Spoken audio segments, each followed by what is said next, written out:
ঈশ্বরচন্দ্র বিদ্যাসাগরের গল্প।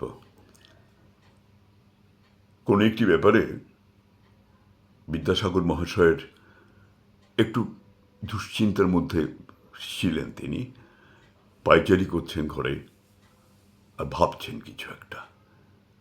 এইরকম একটা সময়তে এক ভদ্রলোক, মাতাল ভদ্রলোক, এসে বললেন, এই যে ঈশ্বর বাবু। হ্যাঁ বলুন। দেখুন, আমার না কিছু অর্থের প্রয়োজন, বুঝলেন। বলে, অর্থের প্রয়োজন তো সকলেরই। বলে, না, আমার কিছু অর্থের প্রয়োজন।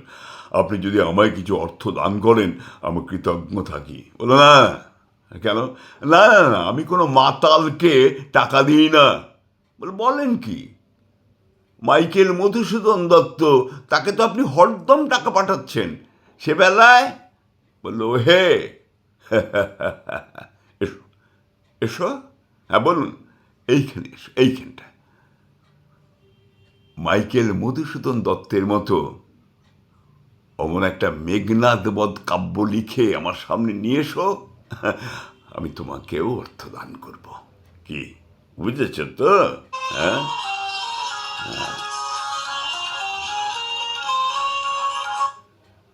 ঋষি বঙ্কিমচন্দ্র চট্টোপাধ্যায়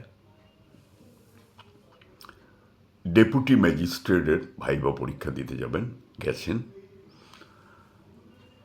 তো গিয়ে জানা গেল যে একজন সাহেব ভদ্রলোক তার পরীক্ষা নেবেন। তিনি আর কি করেন, ঠিক আছে, কোনো ব্যাপার না। তো তিনি গিয়ে বসলেন। তখন সাহেব বললেন যে, হ্যালো। বলে, হ্যাঁ। বলে, তুমি কি বলিতে পারো আপদ এবং বিপদের মধ্যে পার্থক্য, ডিফারেন্স কি আছে? তুমি কি বলিতে পারো? বলে, পারি বই কি। না, আমি আপনাকে একটা উদাহরণ দিয়ে এটা বুঝিয়ে দিচ্ছি। মনে মনে বলছেন, বঙ্কিমচন্দ্র চট্টোপাধ্যায় বাংলায় পরীক্ষা দিতে এসেছে।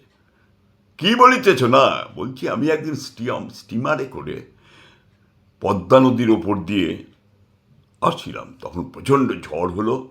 বললেন, আমরা সব ভয় পেয়ে গেলাম। ওইটা হলো বিপদ। বলে, আচ্ছা আচ্ছা। আর এই যে এখন আমি একজন বাঙালি হয়ে একজন সাহেবের কাছে বাংলা পরীক্ষা দিতে হচ্ছে, এটা হলো আপদ।